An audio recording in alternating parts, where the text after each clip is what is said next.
Well, it's good to be able to come back out to Austin. Since I graduated from the University of Texas in Austin, the guys know that if they invite me to come out to Austin, I usually can say yes, if they can work it.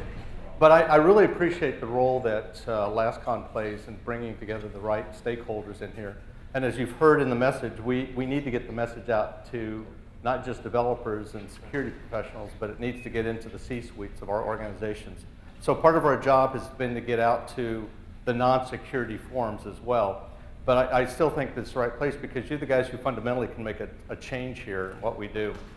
And most of you have a fundamental appreciation of this, and this is National Cybersecurity Awareness Month. And from your perspective, I mean, it's just like this is the space that we play in, but we're trying to make it so that it's more everybody's life.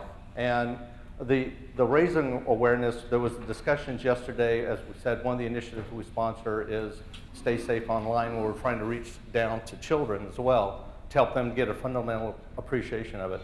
Many of the things that we're going to be talking about today really come from a fact that we can be making a difference. We should get away from this victim mentality that, well, software is putting us at risk, or the products that we rely upon are putting us at risk, because we can actually do something about it.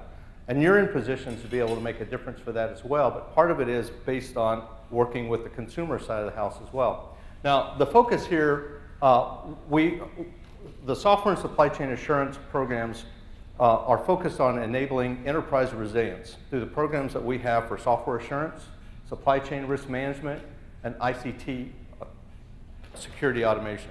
And we'll be talking about those and how they are applicable.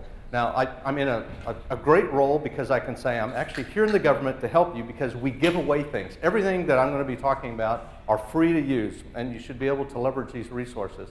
But what's more importantly, important in the role that we play is in the public-private collaboration, because many of the things that are offered have actually been developed through industry, and they're offering up their intellectual property for free for others to use as well. And I would encourage you to think about your role and how you can be sharing with others as well. And it's a marketing advantage because when people know that you're a lead in this, a thought leader, and helping people do that, it actually helps your company from the profit side as well. It helps your brand to be able to do that. And everything that we've been doing here is through that public-private collaboration. It's not just through the Department of Homeland Security, but we do this in conjunction with the Department of Defense, as well as the Department of Commerce through the National Institute for Standards and Technology. We run quarterly working groups and forums. We'd invite you to participate. We normally have those in the Washington, D.C. area, but we're doing more online as well. Organizationally, as mentioned, I'm in the Office of Cybersecurity and Communications. Our role is kind of interesting given the fact that we've been tasked with securing our nation's critical infrastructure, for which we do not run or operate. So public-private collaboration is very important to be able to do that. We do that, we're actually organized in such a way that we have an operational element that deals just on the communication side. We have the operational side that deals with the cybersecurity side as well. We do a lot on supporting the .gov and .com side of the house, and our stakeholder engagement is reaching out to those. For those of you who are not familiar with critical infrastructure, it's basically anything that we as citizens rely upon to do our everyday lives. It ranges from power, energy production, to banking and finance, telecommunications that we've got. And we provide 24/7 operational support to those organizations. And the foot stomper to this to you is that these are actually resources that are available to help you as well as individual companies that you could actually call on our US CERT. Said, help, I'm being attacked online. One of the guys opens up a ticket to be able to do this, and he said, now describe the nature of this. And he basically was playing an online game and his character was being attacked. We said, that's not really what we're about. But you know, the point was, individuals feel, and you should feel, that you can contact us for support. A lot of times we find that companies don't have the wherewithal to address the problems that they're having given the changing nature of the cyber threat that we have. But we also provide cyber resilience reviews for those who run our critical infrastructure. We will literally go in with teams and do interviews. This is purely based on helping you on self-diagnostics, and we guide you through that process. And so we focus on the .gov, but the critical infrastructure and the critical .com side of the house. We do this through a series of managed services, but we also provide a lot of services in the area of acquisition and development, as well as in the supply chain risk management, security automation. In fact, the majority of my program dollars go in the area of security automation. I'm going to talk about some of those standards that we've got that actually enable the tooling and the services that are in the space. So the way we're managing the activities for software and supply chain risk management. Number one, we enable automation, and I'll spend the majority of the last part of this on what we do in that area and how you can leverage those security automation standards. And you've actually heard some of the things here, like little terms like CVE, CWE, and you go, what's that? Some of you may know. We spend a lot of effort on actually supporting operational response as well, both in the terms of supporting our US CERT, but supporting guys who do contracting. How do you do that? So we're helping with that area. We're helping a lot in the area of outreach and collaboration. We provide a lot of publications, material that goes out. We provide free training. Some of the training is only offered on the .gov side through our federal virtual training environment, but some of it's through our workshops that we offer as well. We spend a lot of the effort also in influencing standards, in particular international standards, because it is a global economy. We also work with NIST in developing and rolling out some of the standards. I'm going to talk about some of those that are particularly important to what we're doing here. You ought to be familiar with the new ones that have come out. And we also influence policy. Now, why is that important? Because we've actually been doing this for a number of years, and we've been putting things out there for voluntary adoption. I will tell you, voluntary adoption is not working so well. But you notice I keyed on policy. Our job is not to go out there and influence changes in legislation. I get very concerned when people say, hey, we need new laws to help do this space. Certainly laws are one way to motivate change, but I will tell you, when you start engaging Congress, when you ask for help in that area, you get a lot of unintended consequences. And it's much better that we as organizations, both within the federal government and the state level, but also in companies, if you develop policies that put in place that says we are exercising both due care and due diligence in what we're doing here in the area of software assurance and supply chain risk management. That is far better than trying to say, let's wait for a law to be put in place. So that's why we spend that effort to do that. And when we look at the critical infrastructure, again, most people think of the physical infrastructure. If you're in this room, you fundamentally understand that our critical infrastructure today is both enabled and controlled by the software and the ICT components that are out there. The challenge space that we find is that software represents the high risk of every one of these. If you want to take out our critical infrastructure, you take a look at your software that's running that.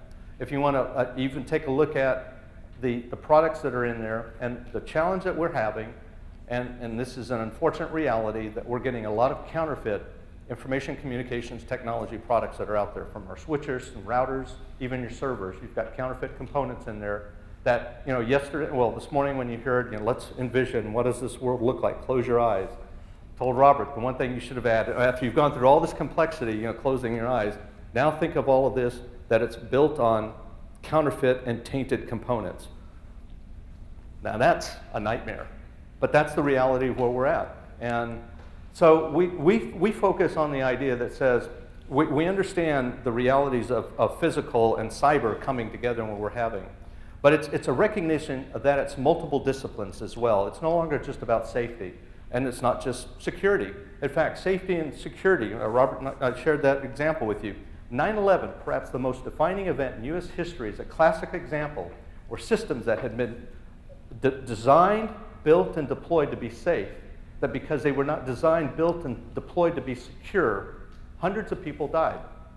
And I asked the safety guys about that. I said, so what is that? They said, well, that's security issues. I said, wait a minute, hundreds of people died.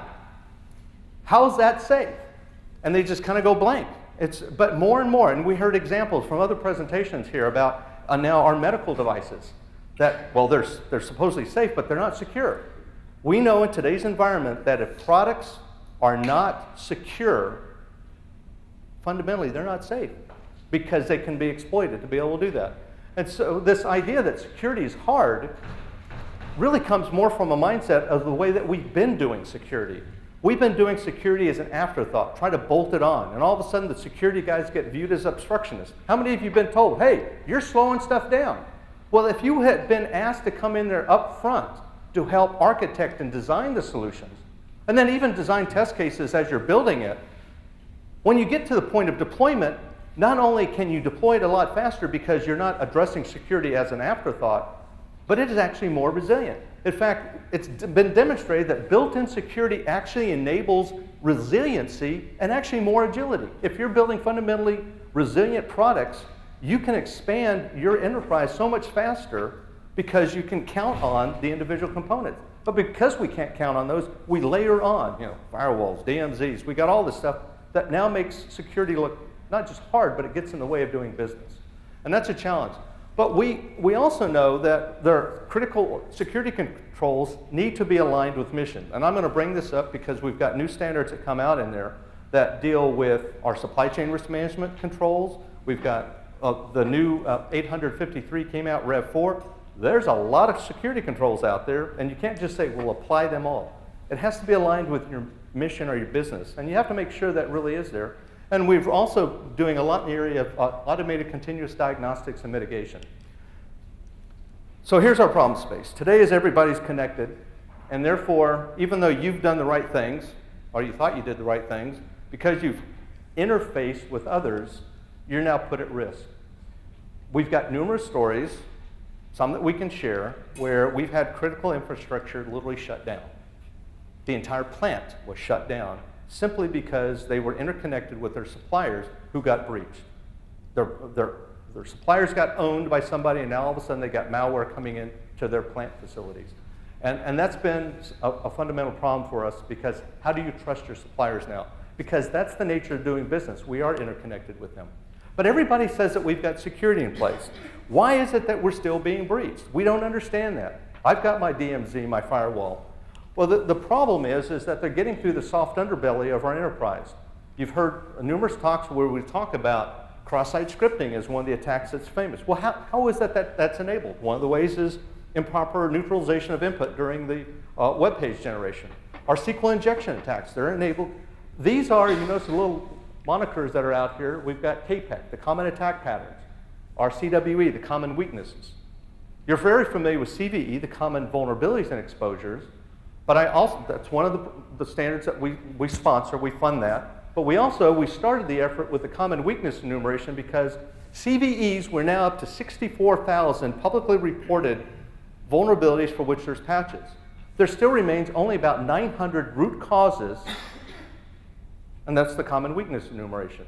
And 2/3 of them are at the code level. We can actually detect these through static code analysis. The tools are pretty good about doing that. Now, the others are obviously at the design level, but the point is, we actually understand these before we operationally deploy the stuff. CVEs are discovered after you've deployed it and somebody's already been breached. Why do we care? It's because as long as you have these common weaknesses in your systems, in your network, it's not a matter of if, it's a matter of when will you be a victim of a zero-day attack. These represent your attack vectors. It's almost entertaining when you hear, almost on a weekly basis, somebody else has become a victim of a zero-day attack. Well, that's like standing up in public and saying somebody else was more committed than us and finding our exploitable weaknesses than we were. Because guess what? These are yours. Once you've operationally deployed these are yours, and they're 100% discoverable. But do we have the will to go out and discover those and do something about it? Now, when we address software assurance, understand we look at the exploitable nature of software. And certainly, many people will say, well, most of these are just common defects, which for the most part, that's true. But trying to develop 100% defect-free code is not really possible. And there is a high correlation between reliability defects and security issues that we have. So going after that, that's one thing. So the common weaknesses are looking at those exploitable things that are unintentional vulnerabilities. They didn't necessarily know, they didn't have malicious intent. But also malware. Now, a lot of people think of malware as being only an operational issue. The challenge we have is that more and more we're finding out that there's software being delivered to us that has malware pre-installed. Now, does that mean that the developers had malicious intent? A lot of times it's probably, I would like to think, is more attributable to sloppy manufacturing hygiene. They simply were unaware of the fact that the module that they pulled down, which had really great functionality, it could have been in a public library, it could have been an open library, or a proprietary library. But the point is they pulled it down and they didn't really check to see either one, does it have exploitable weaknesses? Does it have known publicly reported vulnerabilities, or does it have malware? They just pull it down, they use it, they put it into new software, and rolls out. And that's somewhat problematic for us. But again, we're finding out because it's out there so much, and developers are just trying to make things work, they're doing that. And so this comes down to understanding where is it that we can actually do something about it. It's what I refer to as the touch points, and certainly software assurance has moved beyond the product-oriented building block of looking at applications and operating systems. It's well beyond the platforms, whereas both our focus for software assurance and supply chain risk management is that we are looking at our supply chains and the system and software development lifecycle. That's where we can actually influence what we're doing, both on the development side and the acquisition side, before we operationally deploy. So software and supply chain assurance actually provides a focus for resilient software as well as ICT components, security in the component lifecycle, software security and services, as well as supply chain risk management for mitigating the risk associated with tainted and counterfeit products. Now, some people do look at this and say, what do you mean by software security and services? Well, it's really kind of simple when you think about it. What does cloud computing, SOA, service-oriented architecture, and software as a service all have in common? Well, the basics is they're all bought and sold as services, but they're implemented in software. Well, that's just kind of a reality, right? But the reality is we are moving and more to services. My concern is we weren't really thinking much about software security when we were actually buying software. What's the likelihood people are going to be asking questions about software security when you're buying services? Not only have we taken our hands off the steering wheel, we've taken our eyes off the road. We just kind of fundamentally let everybody else deal with it. We don't even think of it as an issue. But it is fundamentally an issue. It is the software that's running our enterprises today. But this is all about risk management, because you're never going to be 100% safe or secure. So people are making risk decisions for us. If you look at the supply chain, it gets to a point that there are people involved in the supply chain that even if you knew who they were, you wouldn't let them into your facility, but you'll just go ahead and take their software.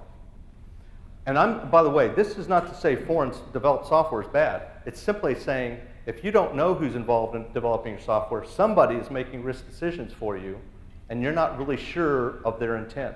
Or, in most cases, their capability of developing secure products and services. But reuse is one of those things up on top there that actually has always been viewed as a great system and software engineering practice. The challenge of what we have, especially from a security perspective, is that reuse brings with it a lot of unintended consequences. Because think about it, the software that was developed years ago, it worked fine, but it was on different platforms.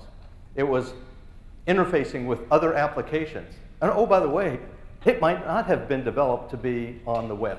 Now it's web-facing. So reuse needs to be evaluated for fitness for use for the new environment. The challenge that we have in the area of risk management is that because everybody does risk management, it's very contextual. For at the enterprise level, we manage risk based on the regulatory compliance, a changing threat environment. We have to make a business case, even when we don't fully understand or know that we can't pay for everything. We make trade-offs. Well, that's fine if you're making it informed about that. The challenge space is that we turn to programs or projects to deliver these capabilities. Now, it could be internal developed programs or projects. It could be the acquisition team, or we turn to somebody to do this. At that program or project level, we treat risk at cost, schedule, and performance. And you think that performance should take care of our needs at the enterprise level. The challenge is performance at the program level is all about what's on contract, what's in your statement of work. And if you fail to articulate the security needs of the enterprise and how that's going to be deployed in your contracts or statement of work, you're not going to get that. Furthermore, you have to ask the question, who's making risk decisions for us? You'd like to think, well, if you're the purchasing organization, you're making a risk decision. Well, that's just like the supplier. The risks aren't really theirs. They're only looking at cost, schedule, and performance. They're not looking at, is this fundamentally going to put my customer at risk? That's the using organization. But does the using organization get to make these risk decisions? No, you've turned to somebody else to do that for you. All of these people in the supply chain are making risk decisions for you, that they're just passing them through. The fact that it has buffer overrun enabled in that, or that they just didn't check for it, That's not their risk. They're just passing that through. The fact that they allow for cross-site scripting in a web app, it doesn't matter. It's not their risk. Who owns the residual risk of tainted and counterfeit products? It's the end user organization. And how pervasive is this? We've got lots of examples. I'm only using an open source example. Spring Beans as one example of people making risk decisions. A CVE had been issued for it. It's been out there for over 2 years, the CVE. It was a patched version. But they continued to go to the libraries and download the unpatched version. They did this 11,000 times in 1 month. They were making risk decisions on your behalf. Because we're seeing, why is it that we're seeing all these old vulnerabilities showing up in new code? It's because our developers are making risk decisions on our behalf. In many cases, they didn't know, but some people might say that's being negligent. Again, who owns that residual risk? Furthermore, that we understand that if you try to understand that, you have assessment challenges from these multiple platforms. We know that we've got multiple operating systems that the software has to run on. We know that it has different CPUs that it's got to run on. We know that it's going to be using and running on different compilers that's doing on there. And you notice compiler flags are very important here. We'll come back to this. But we're finding out that the compiler vendors have gotten much better. They've been working with us on ISO IEC JTC1. Under SE22, we have a working group. I fund that working group that's specifically on programming languages and looking at vulnerabilities in programming languages. So not surprisingly, the compiler vendors are now using CWE as our basis for doing that, and they're now issuing better, more complete set of compiler warnings. The challenge is developers disable the compiler warning flags. It's not their risk, remember? They can disable all these compiler warning flags. It's not their risk. To me, that's kind of like a handgun manufacturer saying, this trigger's sticking to that darn safety switch. I'm going to disable the safety switch and just kind of pass that on to you. And if it goes off in your hands, hey, it's not my fault. After all, you hit the I accept button, waiving all liability with the producer for that. And we also know with all the libraries, you've got multiple versions. As I mentioned, within those multiple versions, there are patched and unpatched versions that people pull down from. Now, we work in what I view as legal trade. And within that legal trade space, we understand that software assurance and supply chain risk management are very important because we have an increasing risk from supply chain that's due to our dependence on that, increasing reliance on globally sourced ICT hardware and software as well as services, with varying levels of development and outsourcing controls, lack of transparency and processing of process chain of custody, varying levels of acquisition due diligence. Some cases are not really checking. As I mentioned, we have residual risk being passed to the end user enterprise and a growing technological sophistication among our adversaries, which I'll come back and talk to about that as well. Not just that the internet enables it, I will tell you that more and more of our enterprises today are strengthening their perimeters. We're doing a better job of defending that. We're doing a better job of continuous diagnostics and mitigation. And so the favorite attack vector now is the supply chain. And more because the supply chain, we bring things in and we don't check those as much. And so that's why we want to spend more time on here, because it's the processes as well as the products that go through those processes. But it's a huge problem. Well, if you look at this, because it's globally sourced, but I will tell you that the Department of Homeland Security, through Customs and Border Protection and ICE, we have people at foreign ports that do a lot in the way of stopping counterfeits coming in. We have ways of checking that. We're growing that capability. But it's an area of tainted software that we want to turn to development organizations to be able to help us. So we recognize that there are several needs that arise, from internationally recognized standards to support security automation and processes, to provide more transparency for informed decision making. We need comprehensive diagnostic capabilities, more scalable means for detecting and reporting counterfeits, need assurance to be explicitly addressed in our standards as well as our capability and maturity models. And we need rating schemes for our IC and software products, both in terms of the supplier's capabilities. By the way, this is what is driving our programs and what we're doing with public-private collaboration. And what I find interesting is the fact that people don't understand this need for rating schemes. Do you realize that virtually every manufacturing or engineering discipline or service industry that we have here in the United States today has some form of licensing or credentialing associated with it? If you went out and got a manicure, the person who gives you a manicure is required to be licensed. The organization that houses them is required to be licensed. But you realize that people who produce software that runs our nation's critical infrastructure, there's no licensing or credentialing required if people are developing software that runs and enables and controls it. It's kind of scary. But we actually have rating schemes for both products as well as capabilities. It's just a matter of who's demanding it. And so you could be in the way of demanding that. What we also need to have more comprehensive capabilities for avoiding accepting malware or vulnerabilities, weaknesses, or counterfeit. And this is the standards. I'll talk about these at the end. You're familiar with CVE, the common vulnerabilities and exposures, the common weakness enumeration. MIC is for the malware attribute enumeration characterization. And SCOX, which is supply chain observable expression. These are all XML based so that if you're a tool vendor, you can have easy output for both production, a conforming format, as well as consuming it. So here's our space. A lot of, within the area of counterfeits in particular, industry says you can take care of that, you just need to make sure that you buy authentic components. So buy from the OEMs, the original equipment manufacturer, component manufacturer, and that will make sure that you don't have counterfeits. That's pretty good. And for the most part, that's true because, like I said, like Cisco routers and switches are known to be counterfeit a lot, so you should be making sure that you're buying authentic ones. The challenge thing that we have is that both authentic and counterfeit products can be defective, and more importantly, you should understand that both counterfeit and authentic products can be tainted. So just the fact that it's authentic does not mean that it does not have malware in it. Does not mean that it doesn't have exploitable weaknesses.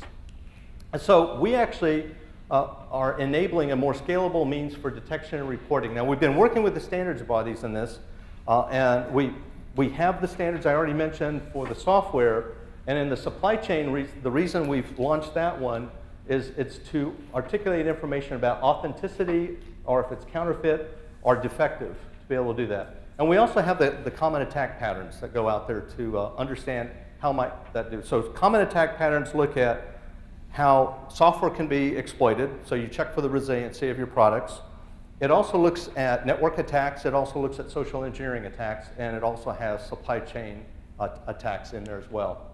We do a lot of getting the word out about that as well. The last issue that we sponsored for Crosstalk, we continue to do this, and the last one was on securing the cloud. The next one, in fact, if you'd still like to get an article in, it's on mitigating risk from counterfeit and tainted products. I like that journal because it reaches out to a broad stakeholder community. It's downloaded about 370,000 times a month. So we're reaching a lot of other people. If you don't get that one, I highly recommend just going on to Crosstalk. Everything's available on our websites. We have two websites. One is Build Security In, which is for developers, primarily focused on making security a normal part of software engineering. But the broader one, the Software and Supply Chain Assurance one, is providing resources for our stakeholders with an interest in either software assurance, supply chain risk management, or security automation. We also produce work for curriculum, sample curriculums for universities. We produce the Masters of Software Assurance.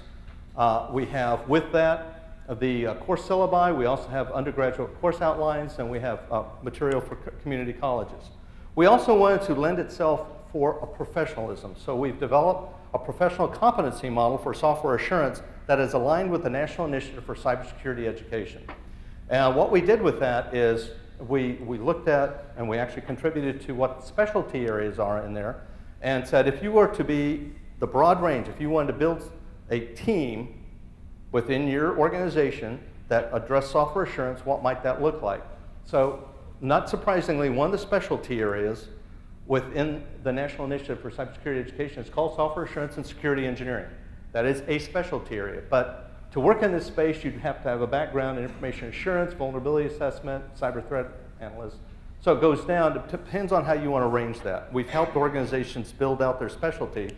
And in fact, what we released earlier this year was another software assurance competency model that was specifically for helping provide employers who have software assurance professionals that says, what would it look like? How would you do an assessment in hiring them, or helping to look at their competencies to actually build their skills and what you're doing? So it's more of a way of providing direction to help them progress in their careers and even focus on the training and education that they might have.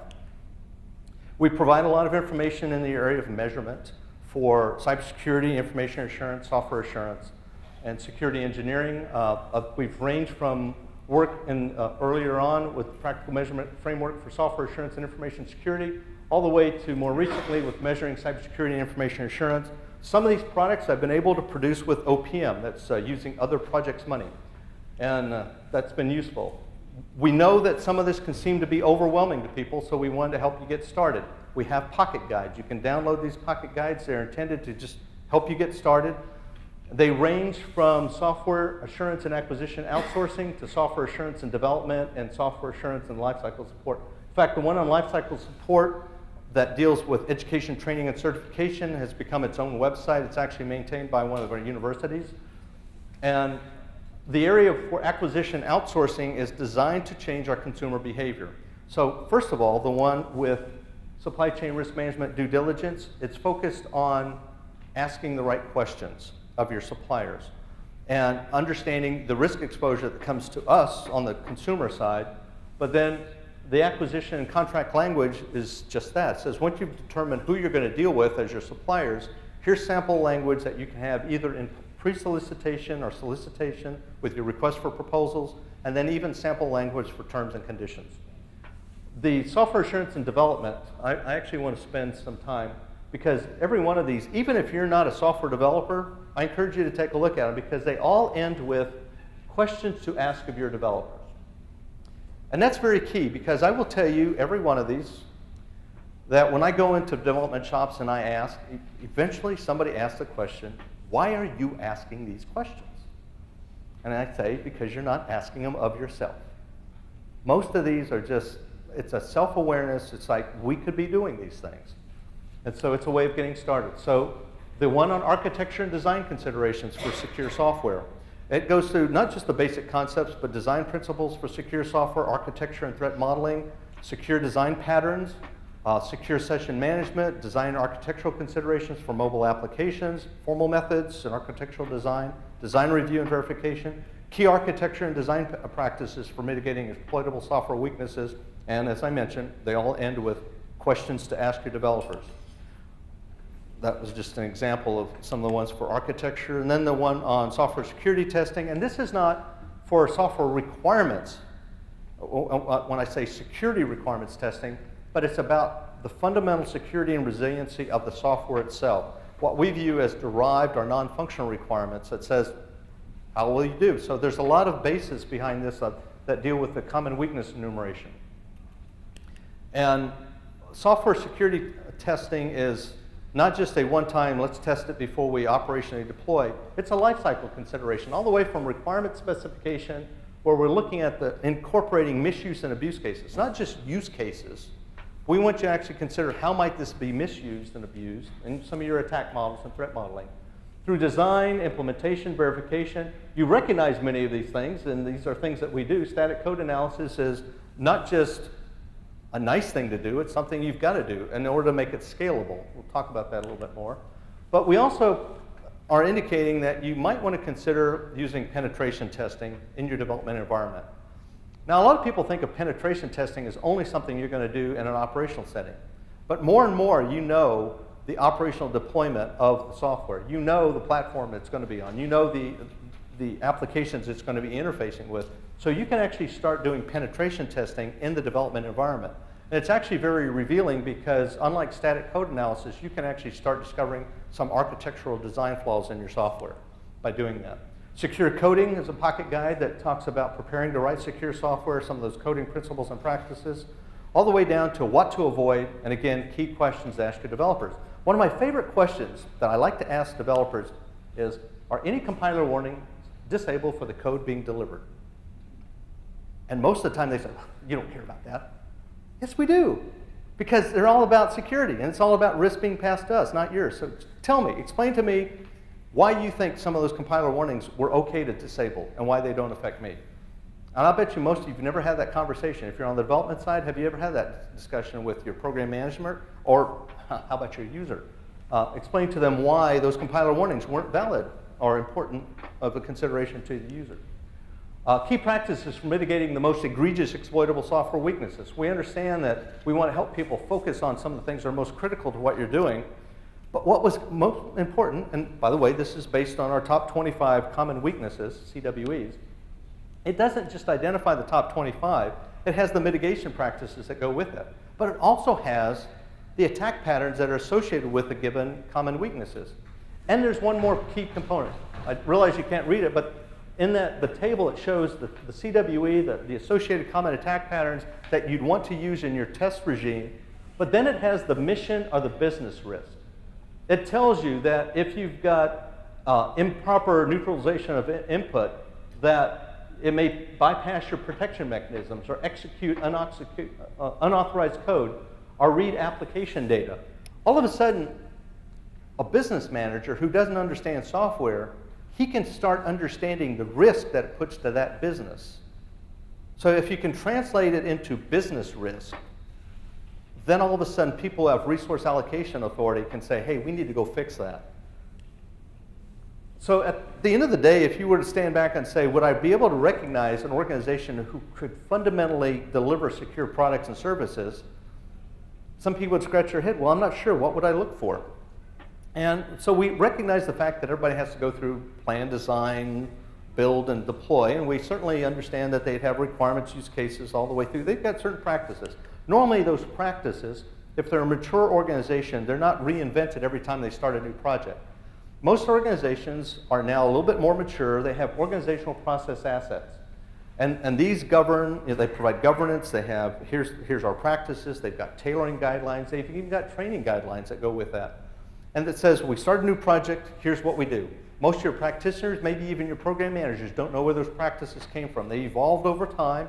Many of them were pulled from standards and best practices that came out of maturity models. But the point is, it's like, this is the way we do business.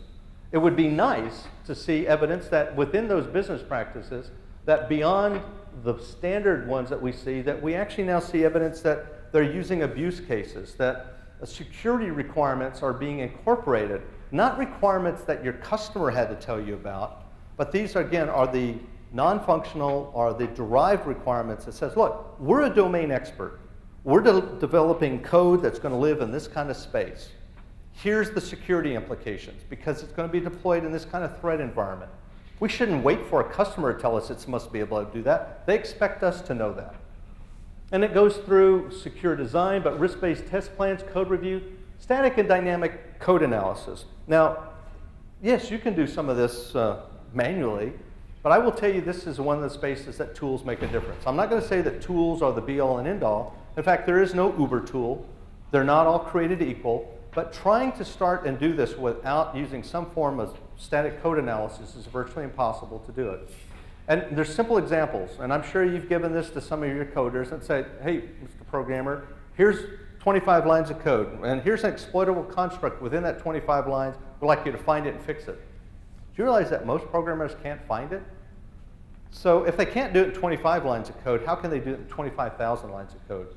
So tools actually are pretty good about finding those. And again, we've been working with the tool vendors in this space who use the CWE as a way of reporting that out. Not only do they identify it, that when it's tagged, they also give you the mitigation practices of saying this is how you fix that.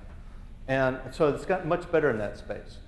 And the challenge is that sometimes the consumers don't appreciate that. And I'll start with the government, because I asked some government suppliers, tell me, which tools do you use? And I remember sitting down as a luncheon like this, at a table with a guy, and I said, so what are you using? And he said, well, you know, we actually proposed using this one particular static code analyzer on there, but the government acquisition program manager said that that was an unnecessary overhead.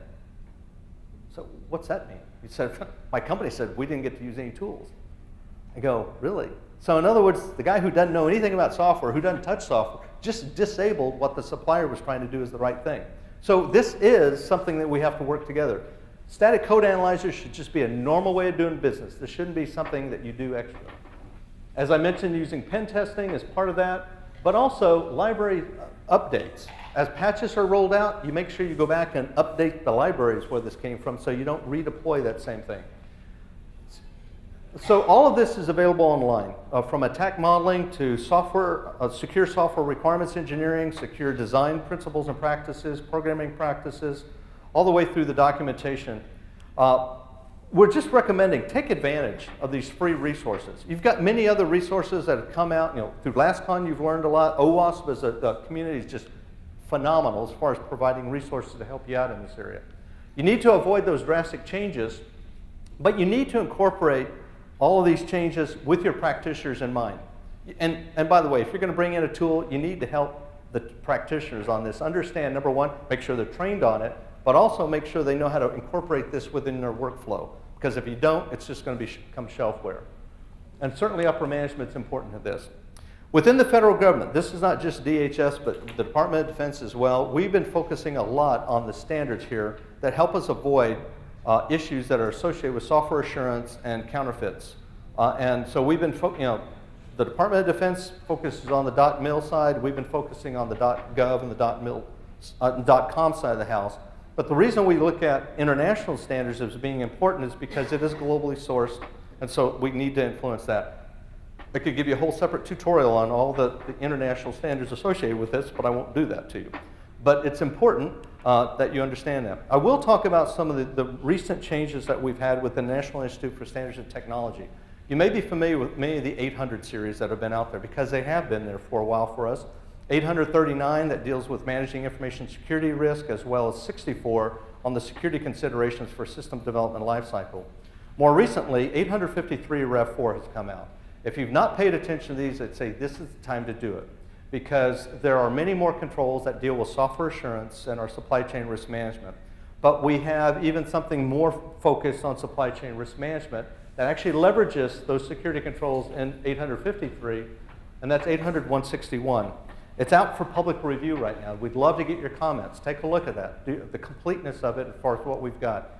And it provides the framing for what we need for that. And also coming out very shortly is 800-160 that deals with security engineering guidelines. These are important because they're practices that we should start seeing on contracts even as we go out with that.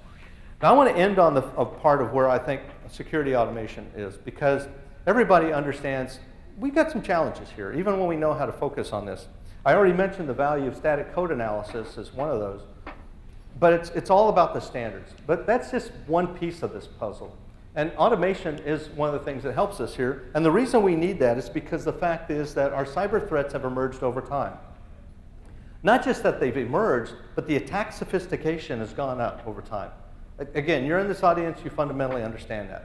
It's hard to defend against all that. But we also know that industry has been very responsive to this. We have tools and services. In fact, some of you are some of these guys, but many of you use others. You recognize these, and they're all important to what we've done. So the solutions have emerged over time, and it's pretty overwhelming. And you can say, well, it's all very necessary, but is it sufficient? How would you know? What kind of coverage do you have? So if you were to take a tactical way of just saying, systems engineering, how would you have re-engineered this in the first place? And it's to go back and look at what we have in common. And so if you were to architect security with information standards for our communities of interest, we know that everybody has to do vulnerability management, configuration management, threat management, asset management, intrusion detection, system development, and incident management, change management, all the way down to centralized reporting. We recognize that everybody has to do that, so let's stand back and say, okay, here's our problem space.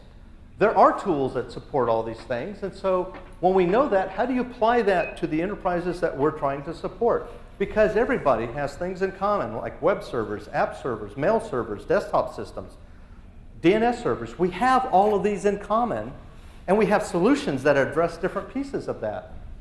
And so we recognize that, and now you've noticed it's been sprinkled with a lot of alphabet soup here.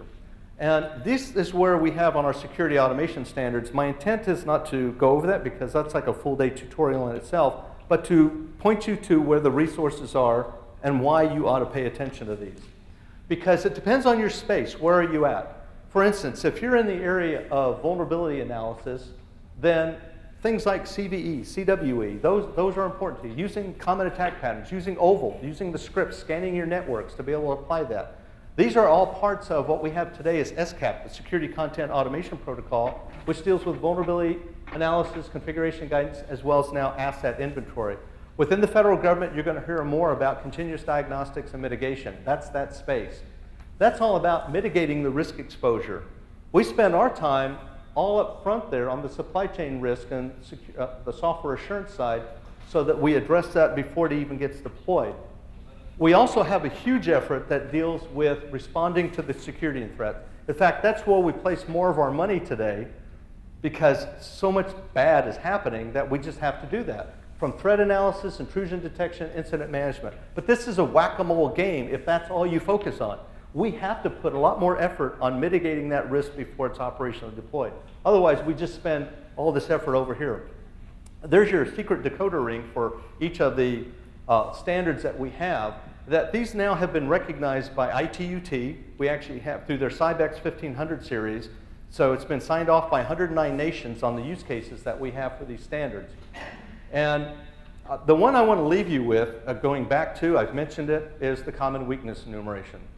And the reason is, again, this is about understanding the root causes of all of our problems. It's the exploitable nature of that software. CWE is not just a formal list, but it's also the mitigation practices that go with that. The static code analyzers today use CWE as a way of reporting that out. It's a way for us even to understand architecture and design flaws. CWE.MITRE.org is where you get that information. And as I mentioned, all of the tools are XML-based.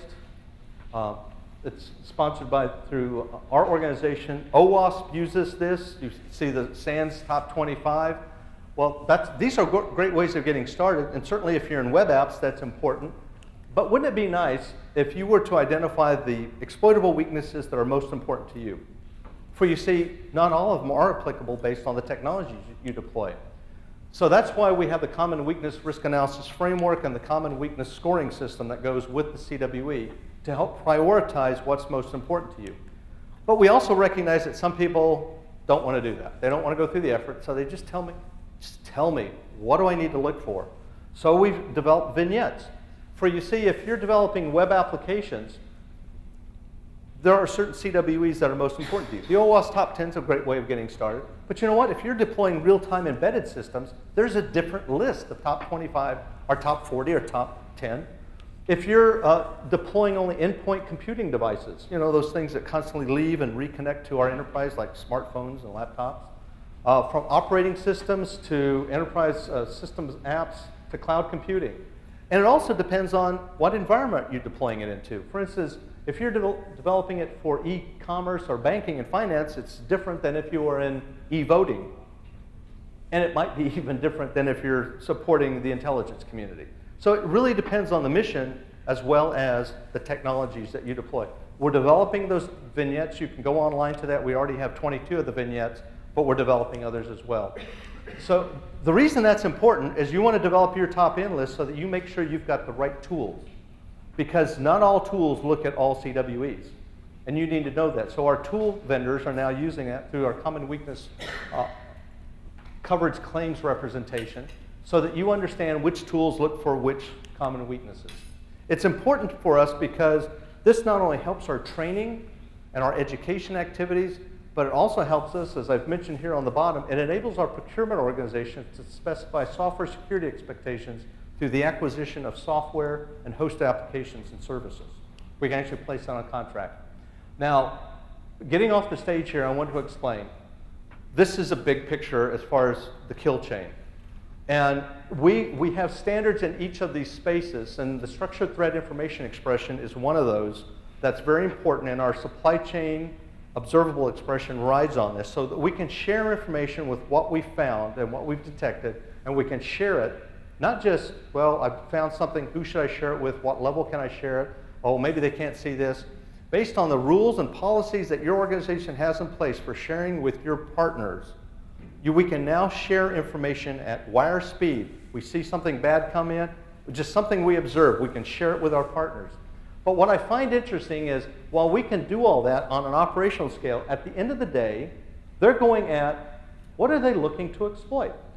So we should be asking the question of what could have or should have been done to harden the attack surface or vector to prevent the target from being exploitable. Back to the CWE, we control that part of it. As developers, you can control that and help your organizations. As I mentioned, we don't deploy the tools, we support the tool vendors, we provide the pipework for security automation. If you just type in the word making security measurable, you'll be taken to the MITRE website where it talks about these different use cases that we have for each of these. So certainly by incorporating these standards early on is the best place, but if you didn't do it early on, you can still do it after you've operationally deployed it. So automation can help us in construction, verification, and deployment. We know that.